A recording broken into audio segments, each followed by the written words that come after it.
Have you ever felt at some point of time that you need to stay quiet? The reasons may be many. Learning to stay quiet is a powerful skill for building self-discipline, reducing anxiety, and improving listening skills. It involves mastering the urge to immediately react or overshare, allowing you to observe situations more objectively. Mastering silence requires a mix of mental reframing and daily habits. The 3-second pause, before responding, take a slow breath. Ask yourself if what you are about to say is necessary, kind, and helpful. Active listening, shift your focus from what you will say next to what the other person is saying. Pay attention to their words and body language without interrupting. Brain dumping, if you have an overwhelming urge to talk or share, write your thoughts in a journal or in a private document first. This releases the mental pressure without needing an audience. Embrace quiet hobbies, spend time doing activities that naturally limit speaking, such as reading, painting, or hiking. How to train yourself to be quiet. Training yourself to be quiet requires shifting from an impulsive, reactive mindset to an intentional, observant one. You can cultivate this skill through a few actionable, daily habits. Solo hobbies. Dedicate time to activities that demand silence and focus. Read a book, journal, or engage in a craft for 30 to 60 minutes a day completely screen-free. Write it down.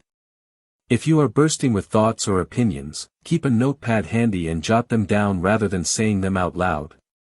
This helps release mental energy without disrupting your environment. Mindfulness meditation. Spend 10 to 15 minutes a day doing guided meditation to help calm racing thoughts and build comfort with silence. Why are highly intelligent people quiet? Silence allows them to navigate social dynamics with deliberation, conserve mental energy, and focus on internal thoughts rather than unprompted chatter. Deliberate communication. Highly intelligent individuals often prefer to process information and formulate well-considered responses before speaking, viewing silence as an effective tool to avoid impulsive mistakes. Disinterest in small talk, superficial or repetitive conversations can be mentally draining. They are much more likely to speak up when a topic sparks deep passion or intellectual curiosity. Continuous internal processing. Their minds frequently engage in complex scenario building and analysis. Consequently, a quiet demeanor often masks an active, continuous internal dialogue. Need for solitude. Solitary time provides the mental freedom, depth, and energy needed to pursue research, learning, and creative thinking. What is the golden rule of silence? Preventing regret. If you are in a heated argument or lack the full facts of a situation, remaining silent is the best defense against saying something hurtful or foolish. The wait and listen strategy. Practiced often in recruiting and leadership, it involves pausing after someone finishes speaking. By not jumping in immediately, you give others, especially introverts, time to formulate thoughts, which fosters deeper, more productive conversations. Protecting privacy. It suggests keeping certain personal goals, finances, and family matters private to avoid unwanted sabotage, judgment, or negative energy. Digital and technical etiquette. In technological and professional settings, based on the original Unix philosophy, the rule dictates that systems should only report information when necessary. If a program or device has nothing surprising, useful, or interesting to say, it should remain unobtrusive. What is silence in Indian philosophy? In Hindu philosophy, Mauna, silence, which has a voice of its own, refers to peace of mind, inner quietude, samadhi, and the absolute reality. The Hindu texts insist upon proper understanding of silence by experiencing it through control of speech and practice. When you practice silence, the voice of the soul opens up like an unfolding bud. You emit beautiful fragrance then. The first practice on the path of self-transformation is the art of observing silence. Observing silence can help you achieve silence of the mind. The term for observing silence is mauna in Sanskrit. Interestingly, in Bhagavad Gita mauna is defined as tapas, penance, of the mind. Maunaprastha samyatva.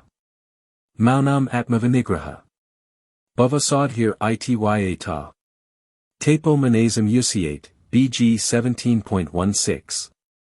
And satisfaction, simplicity, gravity, self-control and purification of one's existence are the austerities of the mind. Human mind is always talking. It is not possible to listen to your mind if you are talking as well. It is, furthermore, impossible to quiet your mind if you are not paying attention to what it is saying. And, in order to listen to your mind, you must be quiet. Quietude of the speech is paramount to attain complete quiescence of the mind. As part of the practice of silence, you need to start with small periods first. The shortest being at least one straight stretch of 24 hours. If you are merely observing silence of the speech by refraining from speaking, you are only 50% there. The practice involves observing complete silence, that means, not holding any type of conversation. During your period of silence, you can at the most take one book at the beginning. But ideally, you should just be in a room in your own company. If you end up sleeping for 18 out of 24 hours just because you can or because you have nothing else to do, you need not bother with observing silence business. It is wasting your time. After all, we are not observing sleep but silence. The more mindful and alert you are, the better your practice. When in complete silence, you will start to become aware of the talkative nature of your mind. You will begin to see how your mind is restless like the baboon that cannot stay on any branch longer than a few seconds. Initially, your ability to meditate is going to retard while observing silence. You are likely to experience a certain restlessness as well. You need not be alarmed. It is only natural. With persistence and patience, a quietude will begin to dawn. And that is going to get you ready for good meditation. Observing silence is comparable to preparing a fertile ground to sow the seeds of meditation. Please know this, the practice of observing silence is absolutely critical for the seeker desiring to experience a state of superconsciousness. When you are enjoying yourself listening to your iPod, the external noise seems to subside automatically, the music in your ears makes the outside sound almost immaterial. Similarly, when you are able to channelize internal noise, it transforms into music. And when you start to hear internal music, everything offered to you in the external world almost ceases to matter. A good practice of silence does not have any dialogues, conversations, written or oral, gestures, interactions or engagements. Mauna is not merely restraint of speech, it is quieting your actions, speech and thoughts. Asagwa Upasaka, worshipper of form, is allowed to eulogize his deity during the period of Mauna. Let us know how silence helped you in keeping peace in your life.